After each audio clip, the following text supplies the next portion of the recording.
think this music's a little bit too hype for the morning, but good morning. I am Matt with sowcincy. Welcome to the live stream. We're going to be in Mark 7. If you're new here, subscribe to the channel, like the video, and we're going to go ahead and jump right into it. Oh, man. I thought I had it up. How come it's not coming up? What's going on here? I know. Sorry, folks. Boom. There we go. We got it now. All right. We're good to go. Mom Sue, good morning. Everyone, good morning. We hope you have a fantastic Wednesday. We're going to be in Mark 7, verses 14 through 23. And so let me scroll down to 14, and it reads, Then Jesus called to the crowd to come and hear. All of you listen, he said, and try to understand. It's not what goes into your body that defiles you. You are defiled by what comes from your heart. Then Jesus went into a house to get away from the crowd, and his disciples asked him what he meant by the parable he had just used.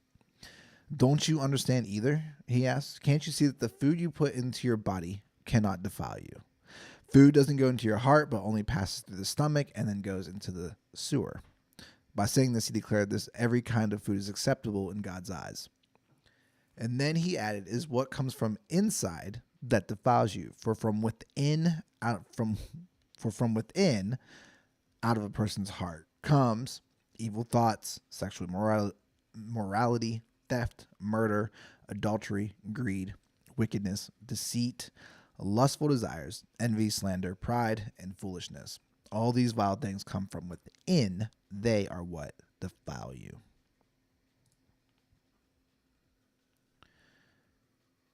And my computer's struggling again, but that's okay. That's okay.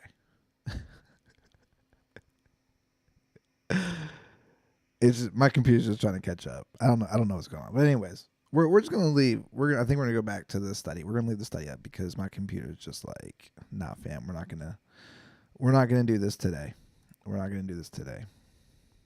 It is what it is, and it ain't what it ain't. But, yeah. So what does this say about God, about Jesus, about his plan? I really need to get a new computer because this is a struggle fest. But whatever. What does it say about God, about Jesus, about his plan? Well, when we look at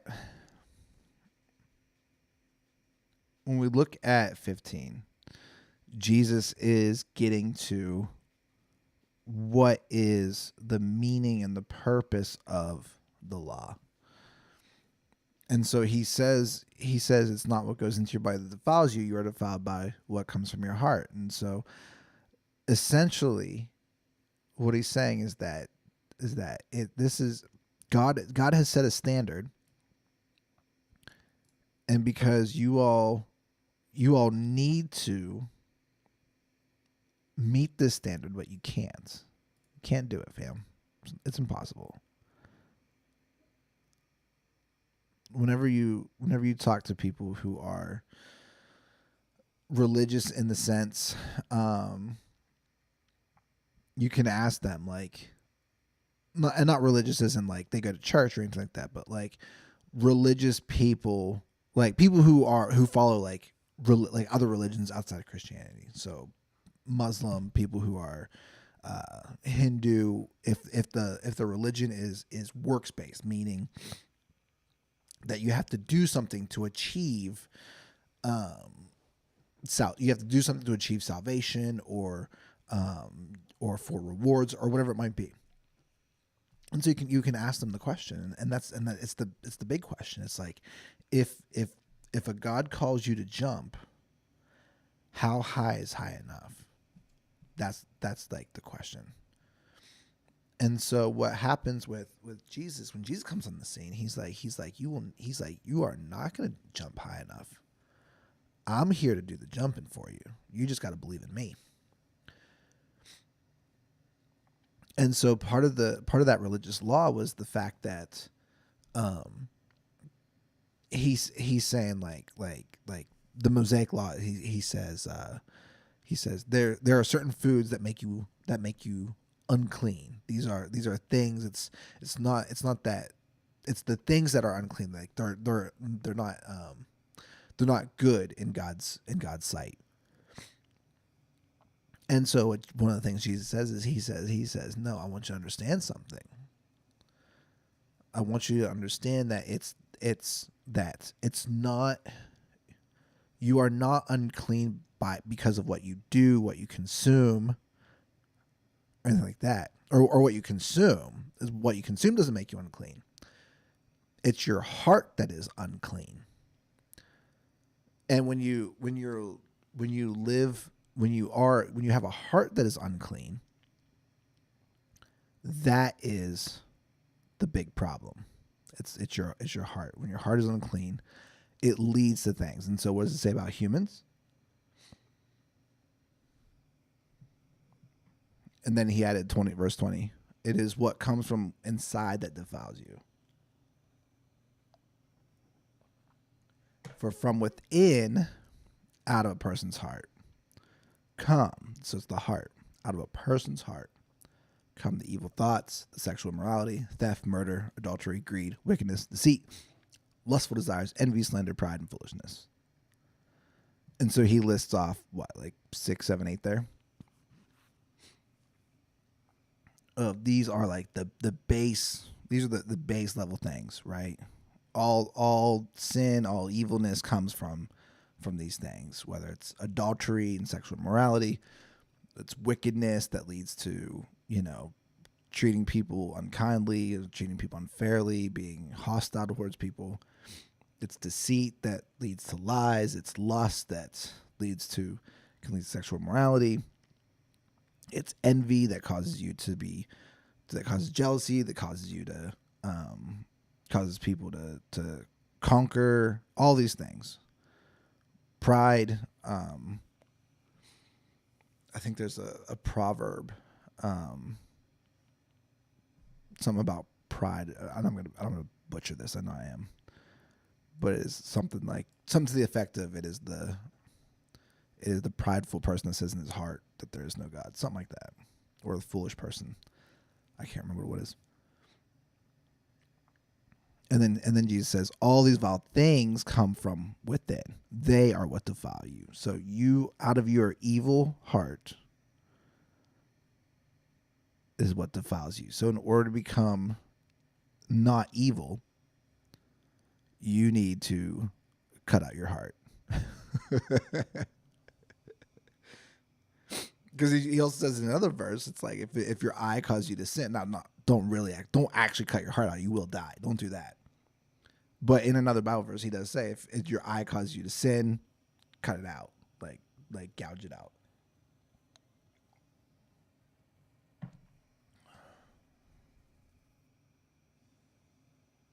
It is from what comes from inside you that defiles you. Which leads to my next question: what are you doing well, and what do you need to do better on? And I'll start with this. I need to pull this up. So I'm doing a Bible plan with a good friend of mine from the Bible app. First Thoughts with John Ortberg. Highly recommend it. I'll put a link if you want to join up. Even though we are 5 days in, but it's 14 days total. So we're 5 days in. But if you want to join us, I'll throw the link down in the description after the video so you can catch it in the post. But the devotional from day 2, was one day at a time. And so it's the idea that the thought for that day is simple. One day at a time, one moment at a time. In the Lord's Prayer, God says, give us this day. He doesn't say tomorrow. He doesn't say yesterday. He calls to be present, to focus on his blessings, the here and now. And so my reflection, because you can do a thought on the Bible plan app, or the Bible verse app, and I'm like, I'm gonna try harder to do better, to be in the moment. And then what was funny about it is that the next day, the idea was try softer. And it says, you don't have to try so hard. Jesus put forth the ultimate efforts. You don't have to.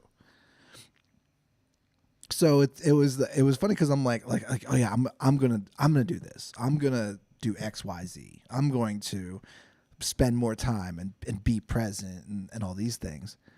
And then John Ortberg's just like no, don't try. Like, the idea is that Jesus has put forth the ultimate effort so that you don't have to. And so if it becomes about relying on Jesus and saying, Jesus, I submit my heart to you today. I submit my heart in every minute, and for some of us, every second.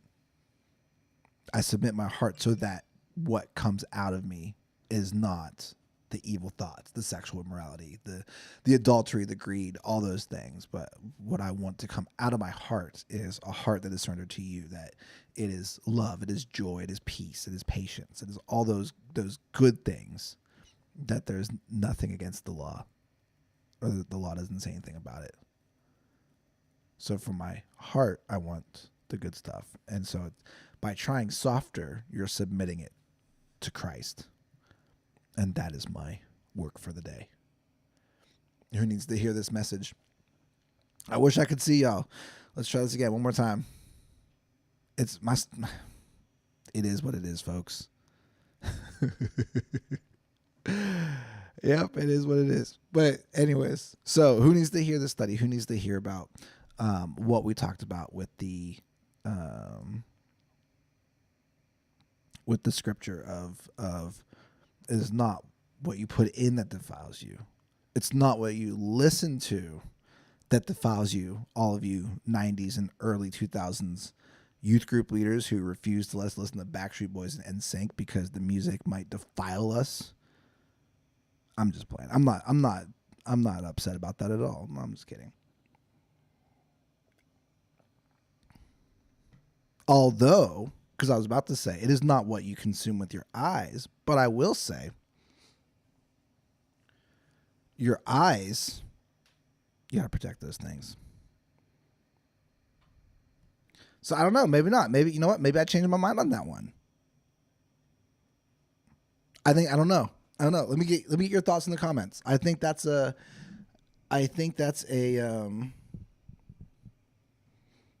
I don't know. Now that I'm thinking about it, I don't think you can make that same kind of claim, right? Jesus, obviously, like people aren't going to ingest like bleach.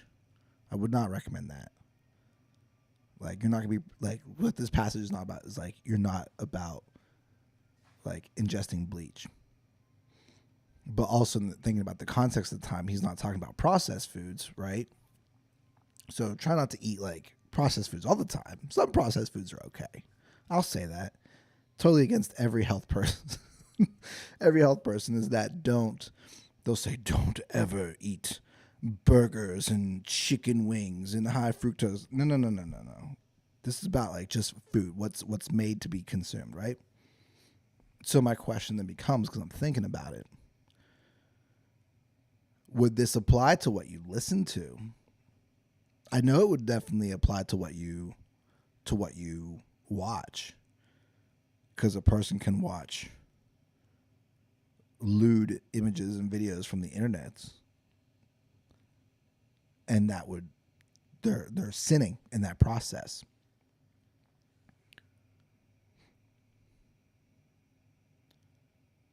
So I think we just leave it at the heart. Submit the heart, and the heart leads to actions, that you don't want to seek out the videos. You don't want to I don't know. Can you listen to gangster rap or highly illicit music and it not affect you? I don't know. That's a question for y'all. Leave your thoughts in the comments. I want to know. I thought maybe, but then I'm like, I don't know. Maybe not. So maybe I'm right there with the 90s and 2000s youth group leaders Don't listen to the bad music, kids. No. I kid. Because I did. I'm gonna go on a rabbit trail. Like, I went through a period in probably 2010, 2009ish, where for me the music I wanted the music I listened to be something that was life giving. And this is everyone's personal. This is your personal preference. I'm not judging you if you listen to music that doesn't, if it's like violent or cussing, like that. I'm not saying that. For me, I was like, this affects my day to day. I want music that glory. And what was cool was I was like, God, if I give you my music, will you bring me something good? And I fell into this rabbit hole of music, and this was like this would have been 2000. I think this would have been 2009. This was pre Spotify and stuff like that. I don't even know what music streaming service we had, but God led me to like dope, actually dope Christian music, because a lot of Christian music back in the day was hot garbage. It just was. It was just awful. It was bad. And so there was it was led to a lot of like Switchfoot, and at that time, I think the only Christian rapper I knew was like KJ52. Like he was all right. Toby Mac was all right. No, you know what? I think this was actually later. No, this had to be like 2013, 2000. Yeah, this had to be 2013, 2014. Okay. Yeah. So it was getting more into like discovering like 116 and what they were doing. So Lecrae and Tripoli and I don't think KB was out yet. He might have been. But it led me to a place because I surrendered it. That was the thing. I surrendered. I was like, I'm surrendering my music to you. Can you bring me something that will replace it? And I know one artist, because like I'm an Eminem fan. I like Eminem. I listen to all of his albums. But one of the artists that was similar to Eminem was NF, which NF has music, is still putting on music. So it was cool to see that like oh, you like this music? Like here, check out this artist. So yeah, it was just cool. I don't know where I was going with that, but if you I think the whole idea is if you submit something to God and say, hey, I want to glorify you with this, can you replace it? Can you make it better? I think you will. It's a good place to end. Subscribe to the channel. Love you all. Have a great Wednesday. Help us out. Subscribe to the channel.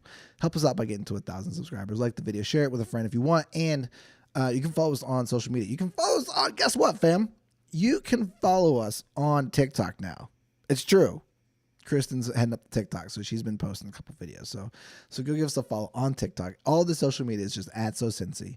Help us get to 1,000 because we can change the YouTube to @sowcincy and we'll be happy. We're not trying to become rich and famous and all that, but yeah, that's it, folks. We'll see you. Y'all have a great Wednesday.